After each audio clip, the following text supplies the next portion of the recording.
We've developed a bulletproof discovery call script that will help you close more sales than ever before, and we're giving it away for free. So inside, you'll find, one, the exact questions that have generated millions of dollars in sales for our company, Experiment 27. Two, you'll learn how we've closed deals with an average size of over 100,000. And you'll get access to the strategies that helped us get calls for our clients with companies like ABC, HBO, eBay, Netflix, and a lot more. Best of all, I'm giving this discovery call script to you for free. So check out experiment27.com/discovery, and you can download that whole questionnaire for free. Let's get on to the show. Welcome to another episode of the podcast. Today we're talking to Ken Atchity. He's got more than 40 years experience in the publishing world and 25 years in entertainment. He's a self-defined story merchant, author, professor, producer, career coach, teacher, and literary manager, and he's responsible for launching dozens of books and films. His life passion is finding great storytellers and turning them into commercial authors and screenwriters. Welcome to the podcast, Ken. Hey, Alex, thank you very much. It's delightful to be with you, and I look forward to answering questions about stories. My lifetime has been in the story world. Yeah, definitely. I'd actually love to start with that first deal. So I was just listening to the interview you did with Film Courage, and you were talking about your first deal. It was like a series of TV movies. It was 16 movies? Yeah, unbelievably. It was 16, and they were about to order another 8 when the company that ordered them went out of business. We switched to a different company. How'd that deal come together? Well, it's an interesting story. I was a professor at that time, and I was teaching The Art of Courtly Love was one of my classes because I taught comparative literature. And one of my other classes was publishing techniques because I was very interested in the world of publishing and communications. And I had a visiting publisher in my class talking about romance novels and how a cover is designed for a romance novel. And I realized as I was listening to him talk about what's on a cover that he was basically reciting the rules of courtly love that were put into articulated back in the Middle Ages, and it was almost all of the same thing: the relationship between the woman and the man, that love entered by the eyes, through the eyes, and that love included separation and pain, as well as joy and togetherness, etc. And I started thinking about it, and I was getting restless in the academic world after 18 years. I had received tenure, and I was just never excited about tenure. I felt like I was trapped by it, and I came up with a project that would be turning movies into the kind of collector's items that romance novels were. I realized that about $3 billion a year was being spent in those days for romance novels, where people collected whole series of books. And I thought, why couldn't we do the same thing, make some movies that were kind of B movies, not with major stars, et cetera, but with cool people, and turn them into something collectible. So I came up with the idea of Shades of Love, so that you could have a series of these DVDs or video cassettes on your shelf that had all different colors based on shades, like the Rose Cafe, Lilac Dreams, Sincerely Violet, etc. And I pitched it to the studios, and I finally got a studio to go for it, and that's how it got rolling. And they ordered 8 movies after they saw the outlines of the stories, and we went from there. We made 8 movies back to back, meaning that we finished one movie on Friday and began the next one on the next Monday, using the same crew.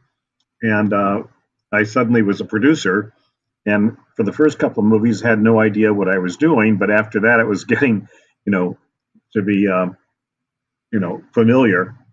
And that's how it started. And then we shot them all in Montreal, and we did the post in Toronto. And so I lived in Canada for 2 years, and then came back to the U.S. and started literary management and production down here. So whose idea was it for the 8 movies? Did you present more than 8? Like, that seems extremely, I don't want to say aggressive, but it's at least like for your first project that you shot for it and you got it, right? honestly, it's one of those things that the hardest thing to learn about the film business is that there are no rules at all. Um, I remember once when I made the transition, a hugely inspiring mentor in my life was Norman Cousins, and he showed me William Goldman's book Adventures in the Screen Trade, and he opened it to page 38 or whatever page was that said, "Remember the only rule in Hollywood: no one knows anything." And that was an enormous relief to see that, because I thought, well, I certainly know nothing. But what he's saying, it's a level playing field. I can handle that. And if I had known, then what I know now, I would never have dared to pitch 8 movies. I would have taken a much more cautious approach, which I normally do now. And it's too bad, because it's often the uncautious approach that works.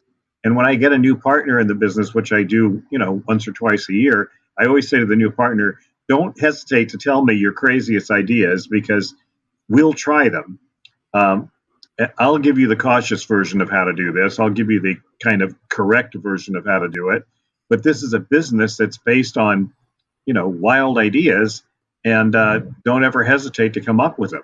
It's interesting you end up back in the correct path, because how you got in, it is breaking the rules. Like, I would think if I were you, I would want to just try to break even more rules. Or like, what stops you from being like that? Like, what added all these walls? Well, yeah, that's a great question. I mean, that's the heart of my existence, is that, I always say that I think outside the box, or there are just no boxes. But the truth is, when you're in the business and have done as many movies as I have and have made as many deals, I've probably made 200 deals in Hollywood, both television and film, and we've made 30 something movies now. And but when you do that, you start taking on partners in all directions from inside the business. And those partners all have a way of doing it. And it starts rubbing off on you after a while. And it's harder and harder to think of crazy things to do. And that's why I always welcome fresh new partners outside the business who say, why can't we do it this way? Because once in a while, you can do it that way. I mean, I still think nothing of calling the head of a studio with an idea. And I'm always surprised, despite my, let's say, traditional approach that I've kind of equally espoused now. I'm always surprised when they take the call. It just shows you how open the business is to good stories, and how unimportant it is to follow a given procedure. Nonetheless, the pressure to follow a given procedure is enormous, and because of the sheer volume of stories trying to make their way into Hollywood. So I try to strike a balance between iconoclastic and traditional whenever I can. It's interesting to hear that, because so even on your new movie, The Meg, it seems like you're using a lot of those similar strategies that you had in those original movies, right? Like, Jason Statham's A-list for sure. Rainn Wilson's awesome, but it's like putting this cast together and just kind of going out there. Like, it's not studio funded, right? It's mostly foreign funding. Well, yeah, the studio is a huge part of it. Warner Brothers was a huge part of it, and the funding was, primarily Chinese, but it wouldn't have worked without an American studio. And the funny thing about that question is that you call this my new movie, and it is the next movie coming out a month and a half from now. But it started 22 years ago. The first time I developed the book Meg and sold it to both publishing and Hollywood was 22 years ago. It's taken that long for it to get to the screen, and 3 studios. And the only way it could get to the screen, because of the size of it, was to have a star like Jason Statham involved, because you can't make a little movie out of a big shark like this unless it's on the hokey side. This is a very serious special effects film. What does it look like for you, associate producer? You wrote the source material. Like, what does that actually look like as an associate producer on a film like this? Well, I didn't write the source material. I edited it. A manuscript came over into the office, and it was a great idea and a very roughly done presentation, because the guy who wrote it who's now an international bestseller and has been for 20 years, Steve Alton, at the time was a meat packer in a kosher meat factory in Fort Lauderdale. And he had never done a book in his life. And it had, many plots and many heroes, and but it also had incredibly moving passages. So one of my companies edited it and found the central story and put it, streamlined it from 700-page manuscript down to 400-page manuscript. And then we took it out and sold it at auction to the publishers and also at auction to the studios in a preemptive bid from Disney. And we saw it through 3 years of development hell at Disney, and then a year went by and we were able to resell it to New Line and see it through 3 years of development hell there. And we're within a week of having it green lighted when the studio New Line decided that they kind of chickened out and figured out that they didn't want to risk the budget because they weren't convinced that the director could deliver for that budget. So they pulled the plug on the movie.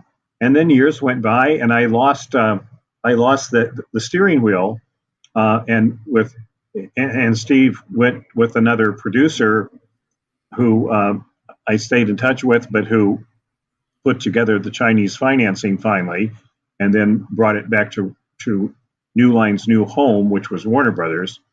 And so that's a brief way of how it developed. But if it weren't for Bell Avery, who put together the financing, the movie might still never have been made. And then Lorenzo de Bonaventura, one of the very first people I met in the film business, came on board from Warner Brothers and helped put it together. And it's because of them that the movie finally got made. How many projects? So The Meg is one out of how many projects that you have in development? Because what I'm thinking is, you said 200 plus projects and 36 get turned into films. I'm assuming that the 200 projects are the ones that actually got traction. There's probably even more outside of that. That's a good question. 200 are the number that, of deals that I've made. I mean, and it's a rough number. It could be 190, it could be 220. I don't know, but it's roughly 200 deals that were made, meaning that I got a studio or a broadcaster or a production company to sign on and develop the film.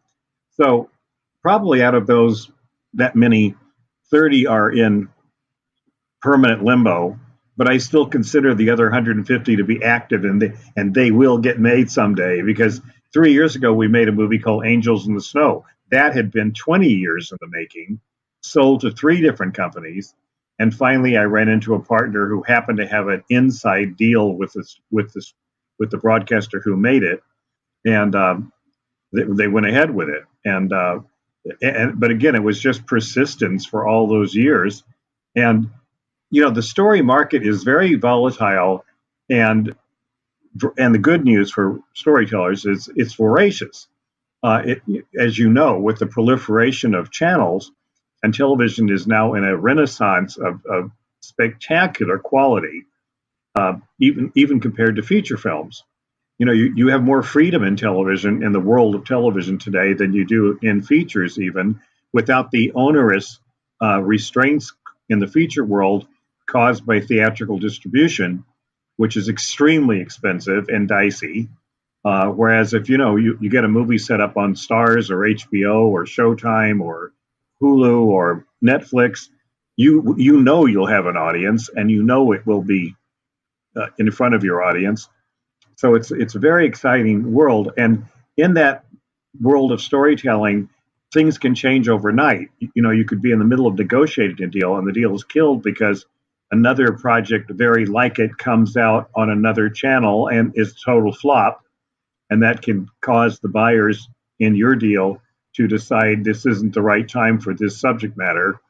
And on the other hand, something can sell immediately just because it is the right time and you happen to be talking to people at the right time. And so the key thing, if you're me, a story merchant, merchandising stories, selling them to the buyers, you just need to be pitching all the time, which every week I have a major pitch meeting, and often 2 or 3 times a week, because you never know when that moment comes. You can feel the trends, but you're never quite sure of them until you're out there pitching, because when you're out there pitching, you can see and you get the feedback that tells you how open the market is to this story right now. So you were talking about, it's interesting that you're doing a meeting a week or multiple meetings a week still, because this is the type of stuff that you don't hear about, right? The constant work that just goes into it in terms of the actual business meetings. I know you talked about picking up the phone and calling studio heads before. How are you setting up these meetings? Well, that's how you do it. You don't pick up the phone anymore, of course. You use email. People are very phone averse these days, including me. I don't know why. I guess email is just so much more direct, and the phone is for when things get snarly, because email has a way of tying people up in knots unnecessarily. And when I see that happening, I try to pick up the phone and have a human conversation. But normally you send somebody an email, you ask them to set up a pitch meeting, and they normally they respond, and then you set up the meeting and go to the meeting. And I have various services I use on the internet, especially one called Potluck, which I love now, where you can have an immediate video meeting. And I don't do many pitch meetings that way, but I think in the future that's the way people will do them more and more. When you know the buyer already, he's not going to make you trot across town, because even in LA, where you can get around in a car, it's still going to take you an hour to get there, an hour to come back, and the meeting itself is an hour and a half. But nonetheless, nothing can replace a meeting like that. And so I'm having breakfasts or lunches or just coffee meetings all the time to keep in touch with the buyers. And you say it like it's so easy, which maybe it is for you, but for a lot of people, they can't jump over that. They their emails are getting ignored. So I'm wondering, what is the content of these emails that's allowing you to book these meetings? Well, it's not the content. It's how long I've been around. I mean, one of the nice things about getting older is that you get credit for it along the way, because people recognize your name. And there's almost nobody in town that I haven't had contact with in the last 25, 30 years. And I keep extremely good records. So when I call someone that I haven't talked to for 10 years, I can tell them what we talked about 10 years ago if they don't remember. But I at least half the time they do remember, because people in this business they have good memories about people who have good stories. And I've kind of always been known as someone who brings worthwhile material out. We're setting up series now. We're going to 2 new areas, television series and also into family animation movies. And in both areas, we're starting to make deals, and that's very gratifying. But we're still dealing with the same network. If I don't call somebody to pitch them a story, I'm calling them to ask their advice about where would I pitch this story. And, to give an example of what you're talking about, a brand new client of mine, although I've known her for years, she's only been a client recently, said she's coming to LA in July, and could I please start setting up meetings for her? And I told her, I said, I don't set up meetings for writers until you've sold your first story. And once we've sold your first story, then I can set up meetings. But the people that I deal with they don't have time to meet new writers just for the sake of it. They only have time to meet people they're doing business with. And honestly, it's dangerous for writers to go to pitch meetings without knowing what they're doing, because at least 50% of the time when I've taken a writer to a pitch meeting, the writer has pitched their story and then proceeded to pitch it out the window. In other words, to unsell the very story that he sold by continuing to talk and to add details long after the person in the room has indicated that he's excited about the story and wants to buy it. And I've seen these endings meet with, we'll think this over and get back to you. And because pitching is an art in this business, and the biggest part of the art is watching the eyes of your buyer to see whether he's truly engaged and listening or not, and to stop that process when you see that he's not. I'm doing a pitch session tomorrow morning for the Dublin Writers Conference, which I've attended for 2 years, and this year I'm going to do it by video, where people in the audience are going to come up and pitch me. And last year, 3 people who pitched me now have deals in development with my company, and one of them is, in the middle of funding his film.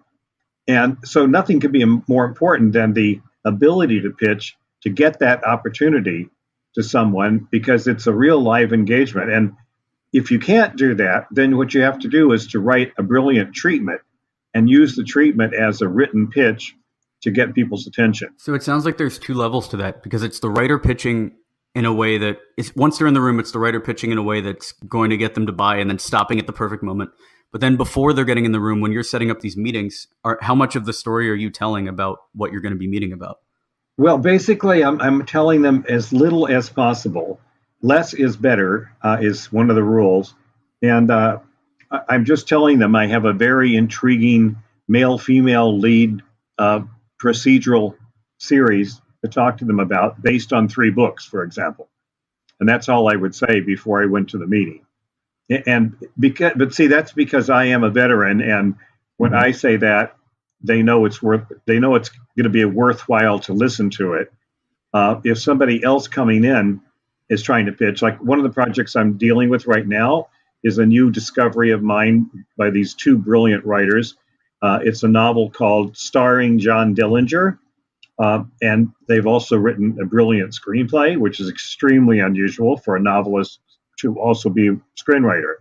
And this is a very simple pitch. I mean, it's what would have happened if John Dillinger had not been shot during his apprehension by the FBI, but went to Leavenworth and made a film about his experience and ended up being a major star for Warner Brothers as a result. And it's absolutely delightful story. And that's usually all I have to say, or even less than that, to get somebody to want to read the script. So I've got a major producer now reading the script based on a pitch as short as that. There were no wasted words in what you just said. No, in fact, I think there probably were a few wasted words. If I had, you can see the wasted words in there. Based on the first sentence that you said, I was like, all right, I'm really into this. I'm just thinking that's a really good example. But yeah, you would cut it down even more. I'd cut it down even more because, but you know what? One of the things is I have the luxury of not having to cut it down to the bone, because I'm talking to people I've known for 25 years. And they're not in a rush to get me off the line.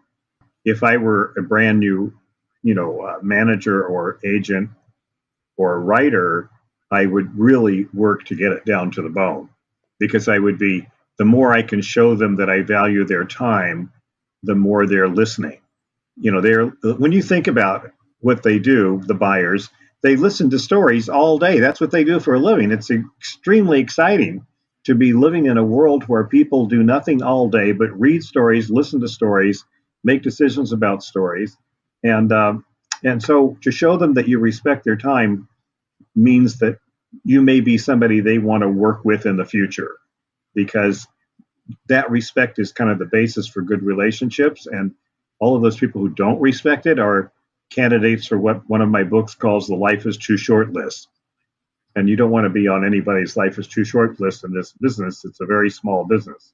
What are you looking for in these clients that are coming to you? Because to put 20 years into a film or to even a property like The Meg, you have to have seen something in there. You're probably getting pitched constantly. Like, how do you sort these people that are coming to you? That's a good question. I just love good stories. So I have very few filters. I have very few things I don't want. There's a short list of things I really want. Like, I always want Christmas stories because there's always a hunger for them. I always want action, which is the hardest of all stories to find, believe it or not. Believe it or not, you'd think it would be easy, but it's not. I always want thrillers. I love romance, romantic stories. I love dramas, I love true stories. But other than that, I don't have any rules about what I, absolutely won't look at. I just look for good stories. And to me, the most exciting moment in my life, and I've been fortunate to have many of them in my last in my life, is to sit there in the middle of the night reading a manuscript and realizing that I just can't put this down. It's just such a great story. That's the experience I had recently with John Dillinger and with another story that I acquired called Father Christmas. Stories that I just know will appeal to, universal appeal, and that are riveting because they're so well written.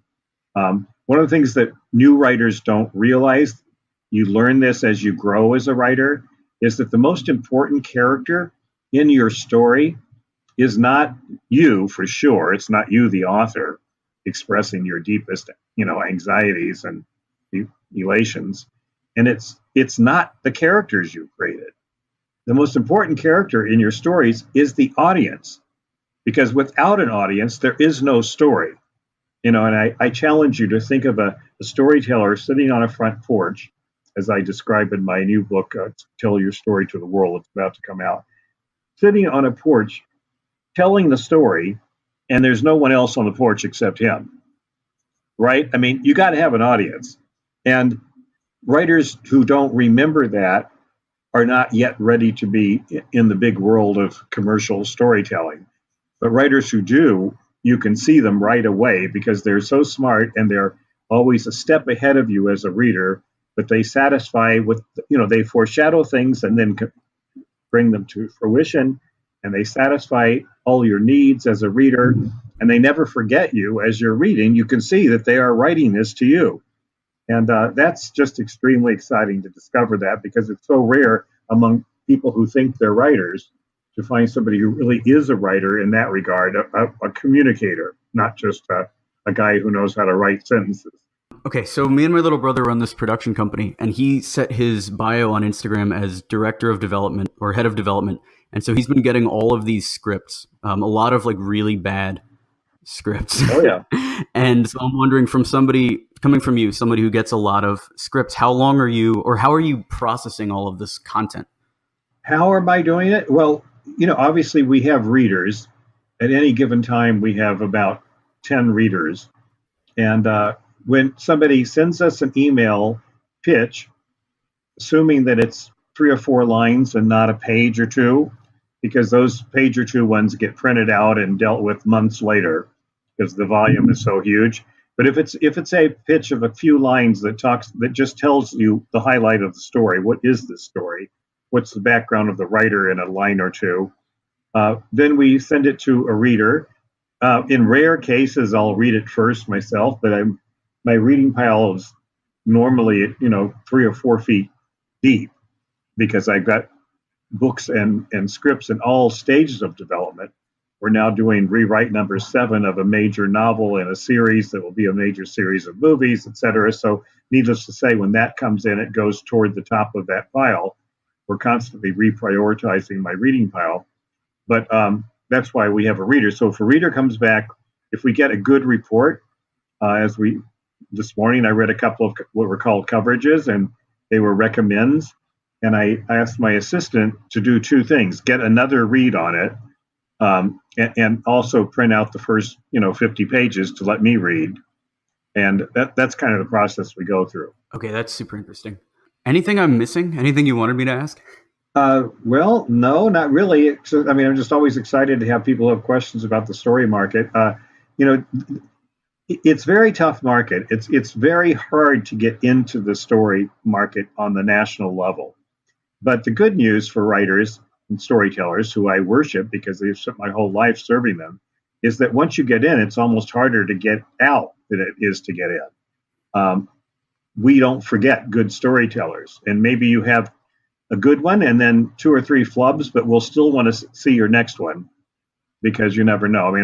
I had a client recently who I immediately got a major writer involved with in a major agency, and then he wrote a couple of other books that I just didn't relate to at all.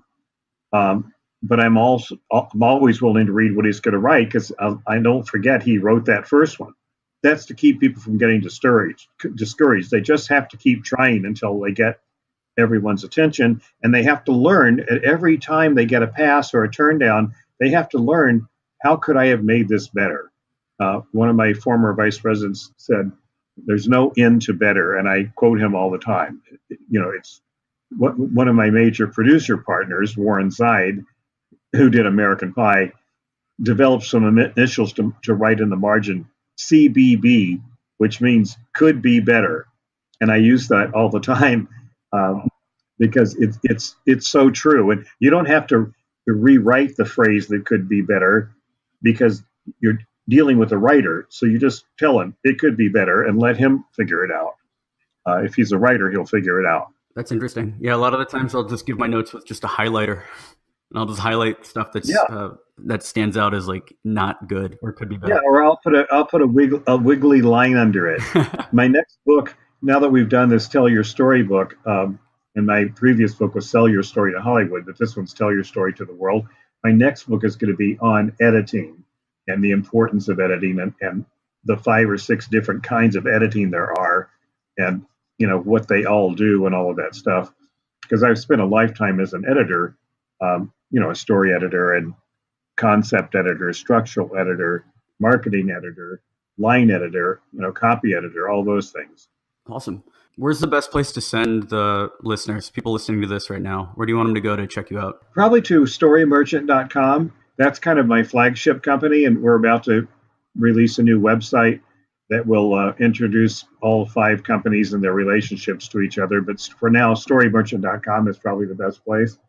I have, I think, 5 companies that are all built around the various needs of writers, from production to representation to coaching to publishing. That's sometimes hard to figure out. And one of those is an editing company. One of the oldest companies is the Writer's Lifeline, which is to help people bring their works to completion, like we did with Meg and many others. We've had 17 New York Times bestsellers. So yeah, starting with storymerchant.com is a good place. It connects with everything else too. Awesome. Thanks for being here. Thanks for listening to another episode. If you want more content like this, subscribe to the podcast. If you want more in-depth B2B sales training, of course, check out the YouTube channel, b2bsalestraining.org. And if you need marketing support for your digital agency, Experiment 27 helps digital agencies grow their number of leads by building lead generation systems. That is Experiment27.com. There's also notes on all the podcast episodes there and free sales courses, which we've gotten some very good feedback about. You can also check out my social media. I'm on Twitter, Alex Berman with no E, ALX Berman, or Instagram, Alex Berman 1. Till the next episode, I will see you later.